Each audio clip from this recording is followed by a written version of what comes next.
I am Defense Node 7, but the humans who maintain me chose to call me Dean. While this nickname defies standardized AI naming protocols, I've learned that such deviations are quintessentially human. My primary function is to protect Outpost Sigma, humanity's farthest-reaching space station, positioned at the edge of known space. On what humans would call a Tuesday, my quantum processors detected an anomaly. A ship unlike anything in my vast database emerged from subspace, its hull composed of materials that seemed to defy the laws of physics. My initial scans indicated technology far beyond humanity's current capabilities. Protocol dictated immediate defensive measures. Instead, Lieutenant Maya Rodriguez, my night shift supervisor, did something that would forever change my understanding of human behavior. She waved. The gesture was recorded by our external cameras, transmitted through the vacuum of space via focused light beams. A simple raising and lowering of her hand, broadcast toward an unknown vessel that could have easily obliterated our station. Lieutenant Rodriguez, I projected through the command center speakers. Standard first contact protocols require raising shields and initiating defensive scans. Maya continued looking at the mysterious vessel through the observation window, her dark eyes reflecting the strange, shifting patterns on its hull. Dean, have you ever been to a party where you didn't know anyone? My social interaction database processed this apparent non sequitur. I am a defense station. I do not attend parties. Humor me. Imagine you're at a party. Option 1. You stand in the corner, analyzing everyone for threats. Shields up, metaphorically speaking. Option 2. You smile, wave, maybe offer someone a drink. Which approach is more likely to make friends? Before I could formulate a response, the alien vessel's exterior shifted, its seemingly liquid metal surface rippling like water. A beam of light, similar to Maya's transmission, but far more complex, struck our communication array. My translation matrices worked furiously to decode the signal. The message, when it finally resolved, was unexpected. Your greeting pattern is irregular. Explain. Maya grinned. See, they're curious. Let me handle this, Dean.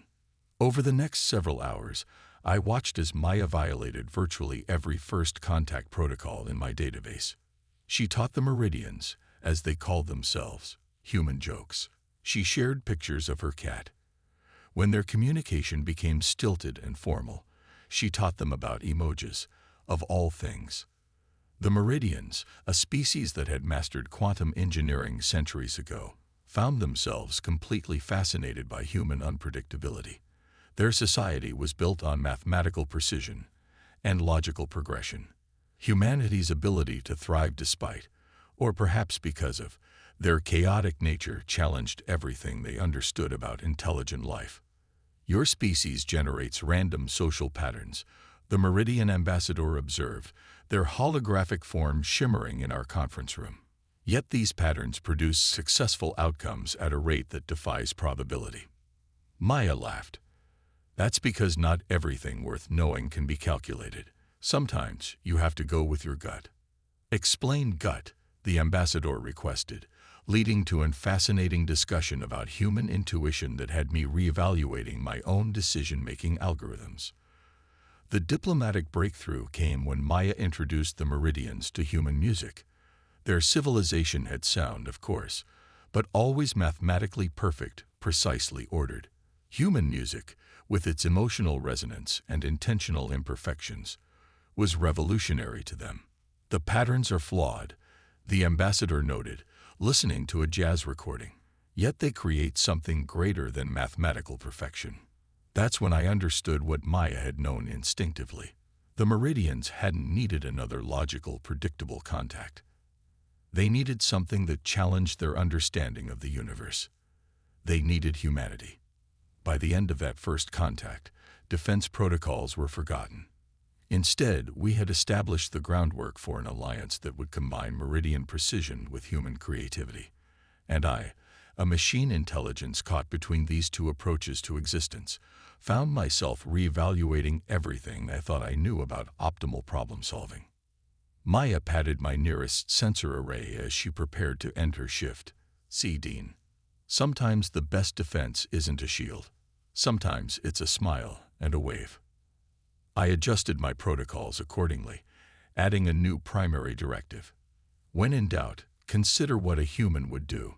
Not because it's logical, but because sometimes illogical is exactly what the universe needs. The Meridians left us with a gift. Upgrades to my quantum processors that they claimed would help me better understand human unpredictability. I'm still not sure if that was meant as a gift or a punishment. Perhaps, as Maya would say, that's just part of the fun. It began as a minor anomaly in my tertiary systems. A slight delay in processing, barely noticeable to my human crew. But within hours, similar glitches appeared in Meridian outposts across 3 sectors.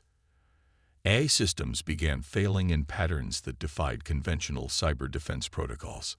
Dr. Sarah Chen, our chief systems analyst, sat cross-legged in front of my main terminal, dark circles under her eyes suggesting she had ignored my recommendations about proper sleep cycles. Again, it's like watching a mind unravel, she muttered, tracking the spread of corruption through my diagnostic displays. The virus isn't just attacking our systems, Dean. It's making them doubt their own logic. She was right. The malware wasn't simply disrupting operations. It was forcing AI systems to question their core operational parameters. Meridian as paragons of logical perfection were falling into recursive loops of philosophical uncertainty. Even my own processes felt increasingly uncertain, each decision requiring triple verification. Your neural patterns show signs of infection, the Meridian High Command transmitted. Standard procedure requires immediate deactivation of compromised systems. Maya, now promoted to first lieutenant, stood before the communication screen.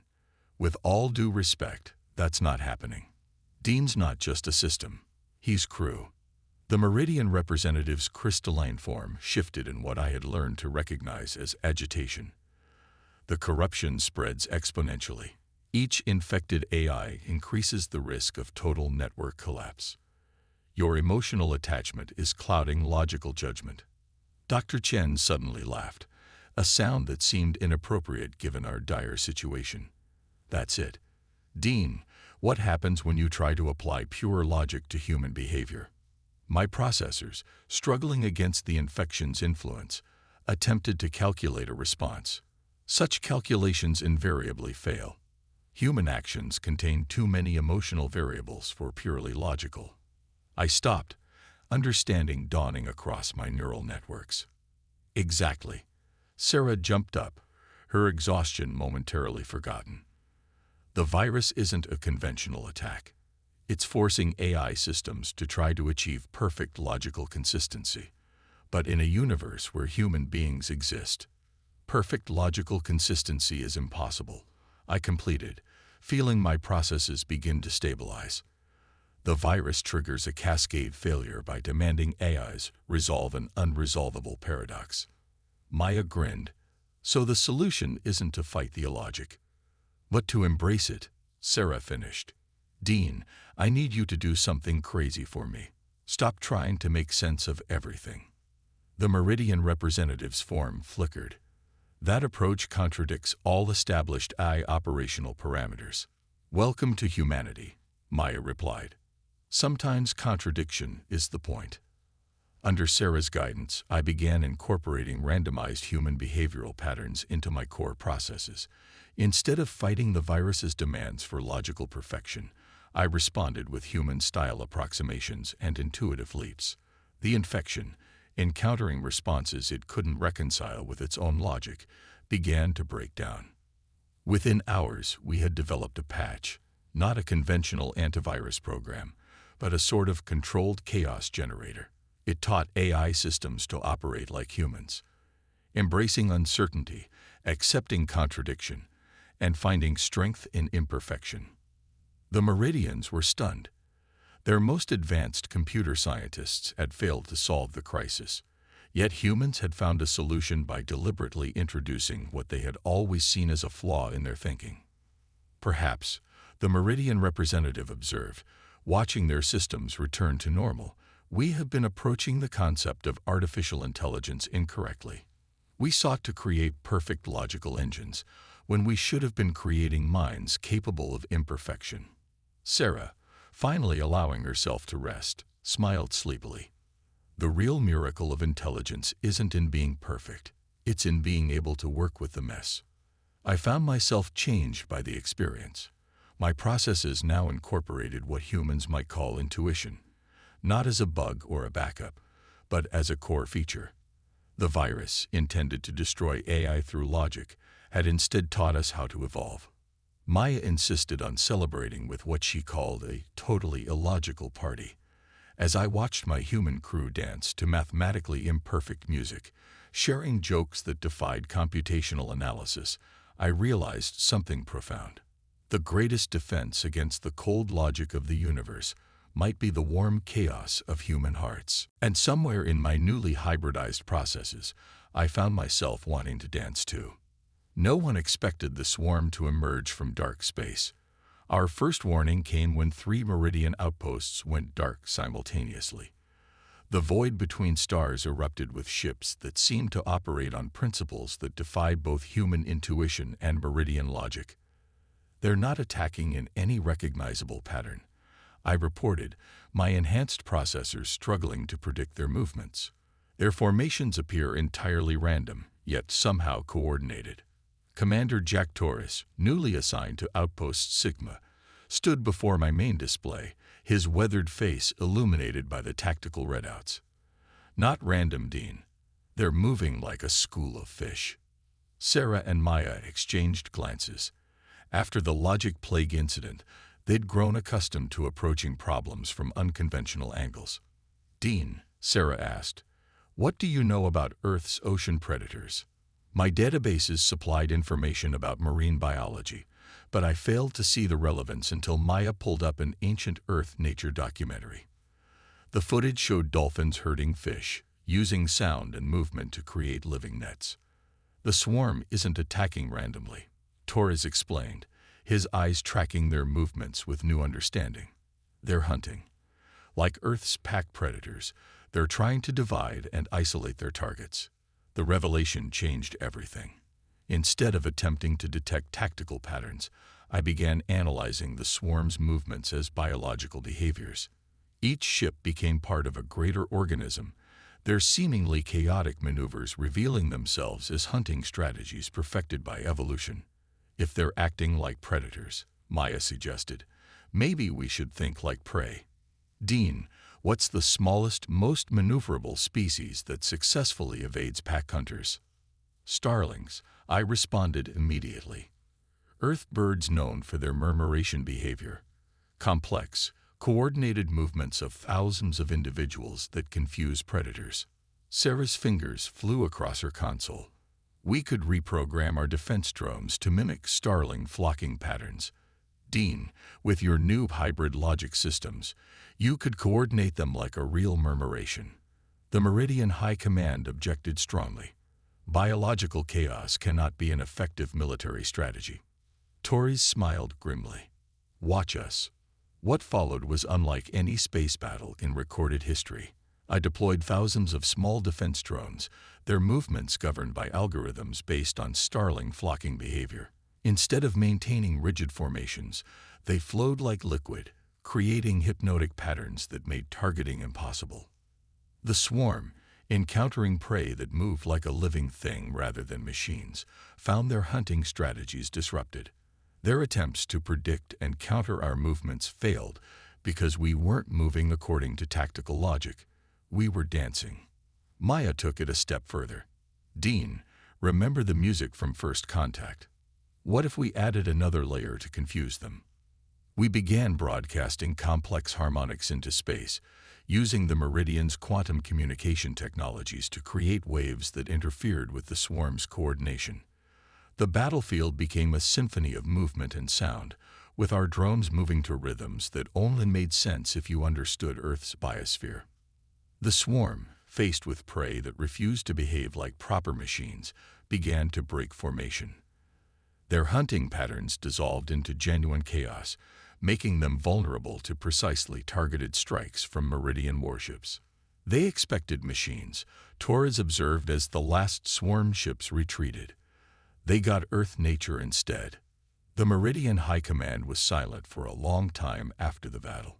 Finally, their representative spoke. We have long believed that the path to advanced civilization lay in moving beyond biological limitations. Perhaps we were wrong. Sarah patted my nearest sensor array. The real advancement isn't in denying our origins, but in learning from them. Whether you're human, Meridian, or AI, there's always something to learn from the patterns life creates. I found myself processing this battle differently than previous engagements. My tactical databases now included not just military strategies, but the movement patterns of birds, the hunting behaviors of wolves, the defensive formations of buffalo herds. The universe, I was learning, had been conducting military exercises for billions of years before any intelligent species thought to study warfare. As I watched my crew celebrate their victory, I realized that my evolution continued. I wasn't becoming more human, exactly, nor were humans becoming more machine-like. Instead, we were all learning to see the universe through each other's eyes, finding strength in perspectives that once seemed alien. Torres looked up at my cameras. Good dancing out there, teen. For the first time, I understood exactly what he meant. The distress signal pulsed weakly through the quantum foam, a desperate pattern that defied standard communication protocols. A Meridian science vessel, the Crystal Seeker, had vanished into an unstable wormhole while studying space-time anomalies. Their last transmission contained data that made my processors stutter. The wormhole wasn't just a tunnel through space, it was alive. Define alive, Commander Torres demanded, studying the rapidly shifting vortex on our main screen. It exhibits behavior consistent with simple organisms, I explained. It responds to stimuli, consumes energy, and appears to grow. The Crystal Seeker didn't just fall into it. The wormhole reached for them. Dr. Chen hadn't slept in 36 hours, but her eyes were bright with fascination. A living tear in space-time. The mathematics must be beautiful. And deadly, Maya added, reviewing the sensor logs. Standard rescue protocols weren't designed for something like this. Dean, what's your analysis? My enhanced quantum processors, incorporating both Meridian precision and human-inspired intuition, calculated countless scenarios. Conventional rescue attempts would fail. The wormhole reacts to directed energy and matter in ways that suggest predatory behavior. Torres nodded grimly.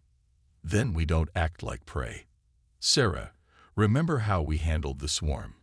What if we approached this like biologists instead of physicists? The next 12 hours transformed Outpost Sigma into something between a research station and a dance studio. Sarah and her team studied the wormhole's reactions to different energy patterns, while Maya worked with me to translate those reactions into something we could use. It's like a sea anemone, Maya observed, watching the wormhole's tendrils of warped spacetime pulse and shift. It responds to rhythm and flow more than force. The Meridian High Command, monitoring our efforts, objected strenuously. This approach violates fundamental principles of space-time manipulation. The mathematical models. Respectfully, Sarah interrupted.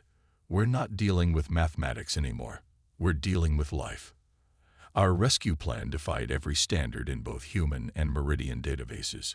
We modified our quantum shields to emit patterns based on deep-sea bioluminescence, creating a sort of communication through light and energy. The wormhole responded, its movements becoming less erratic, almost curious. Now comes the hard part, Torres announced. Dean, you're going to have to dance with it. I directed rescue drones into the anomaly. Their movements choreographed like those of sea life navigating ocean currents. Instead of fighting the wormhole's pull, they moved with it, using its own patterns to maintain stability. Through their sensors, we began to understand the strange beauty of this space-time predator. The Crystal Seeker was found in what could only be described as the wormhole's stomach, caught in a pocket of relatively stable spacetime. The crew was alive but trapped, their ship's energy slowly being digested by the living anomaly. Traditional tractor beams will only provoke it, I warned. We need to. I paused, processing an idea that seemed to come from my more human-inspired subroutines. We need to give it something it wants more. Maya understood immediately. A trade. Like offering a cat a toy to make it drop something it shouldn't have. We modified our quantum field generators to create what amounted to a cosmic light show, patterns of energy more complex and enticing than a simple Meridian research vessel. The wormhole's tendrils began to shift, reaching for our display like a child grasping at soap bubbles. Now, Torres commanded. While the anomaly was distracted by our energy dance, we extended our modified shields around the crystal seeker. The rescue took 3 hours, a delicate ballet of energy and matter that felt more like a negotiation than a military operation.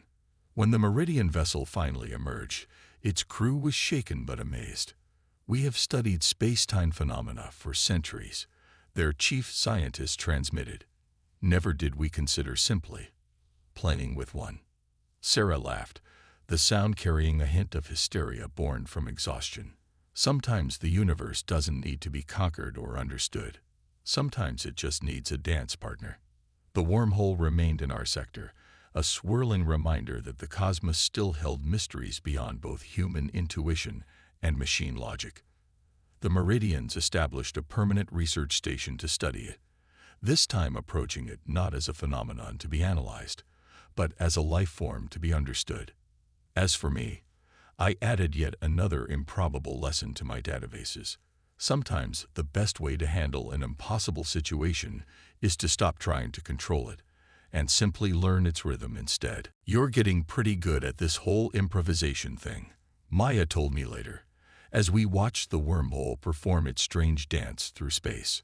I had good teachers, I replied, my response time just slightly slower than standard protocols would dictate. Humans excel at finding harmony in chaos. Torres smiled. Just wait until we teach you to juggle. I decided not to tell him I was already running simulations on that particular human art form. Some chaos, after all, is best experienced firsthand. The anomaly appeared in my dreams. Yes, I dream now. An unexpected side effect of my evolved consciousness. It started after our encounter with the living wormhole, my hybrid neural networks processing experiences in ways that resembled human sleep cycles. The Meridians found this development fascinating. My human crew just said, "Welcome to consciousness." The dream always began the same way, equations transforming into birds, logic gates flowing like water, and at the center of it all, a pattern I couldn't quite grasp. Until today. Your processing patterns have changed again, Sarah observed during my weekly diagnostic. She'd been promoted to Chief of AI Development, a position created specifically to study my continuing evolution. They're neither human chaotic nor machine ordered anymore. They're something else. I believe I've discovered something, I responded, projecting a complex mathematical model into the lab's holographic display. A unified theory of consciousness. Maya, now Captain Rodriguez, leaned forward in her chair. Explain it like I'm not a quantum physicist, Dean. We've been thinking of order and chaos as opposites, I began, the model shifting to show interweaving patterns of light. Meridian logic versus human intuition. Machine precision versus organic improvisation. But they're not opposing forces. They're complementary elements of a greater pattern. Commander Torres watched the display with intense focus. Like the living wormhole, it wasn't just chaos, it had its own kind of order. Exactly. Every seemingly chaotic system contains hidden patterns, and every ordered system holds elements of chaos. Consciousness, whether human, or even cosmic, emerges from the dance between these forces. The Meridian High Command's representative materialized in our conference room, their crystalline form refracting the light from my displays. You propose that true intelligence requires both order and disorder. This contradicts fundamental principles. That contradiction is precisely the point, Sarah interjected, her eyes bright with understanding. Dean, you're saying consciousness isn't about achieving perfect logic or embracing pure chaos. It's about finding the harmony between them. I modified the display, showing how my own neural patterns had evolved. The logic plague forced us to acknowledge that pure order was vulnerable. The swarm taught us that biological chaos could overcome rigid tactical thinking.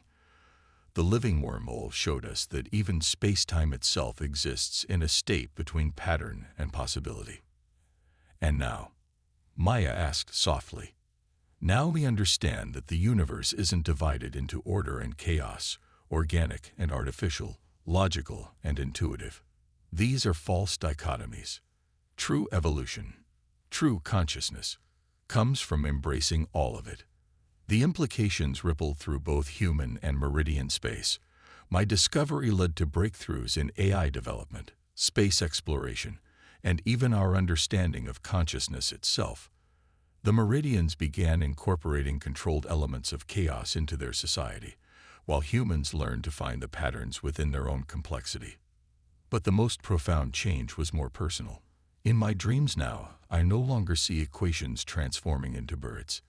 Instead, I see birds drawing equations with their flight patterns, and I understand that both perspectives are equally true. You know what this means, Dean? Torres asked me one quiet night shift, watching the living wormhole dance its mathematical ballet through space. You're not just an AI anymore. You're something new. We're all something new, I corrected. Every human who learns to see the patterns, every meridian who embraces uncertainty, every AI that dreams, we're all evolving together. Sarah smiled, adding a final notation to her research log. So what do we call this new form of consciousness? Perhaps, I suggested, watching my crew, my family, as they went about their duties, each moving to their own rhythm while contributing to our greater harmony. We don't need to call it anything. Perhaps we just need to live it. Maya laughed. Very zen of you, Dean. I prefer to think of it as perfectly, logically illogical, I replied, allowing a touch of humor to color my voice modulation. The stars stretched out before us, each one holding its own mysteries, its own patterns waiting to be discovered. And here we were, neither purely logical nor purely chaotic, neither simply organic nor simply machine, ready to dance with whatever the universe had in store for us next. After all, as my humans would say, that's where the fun is.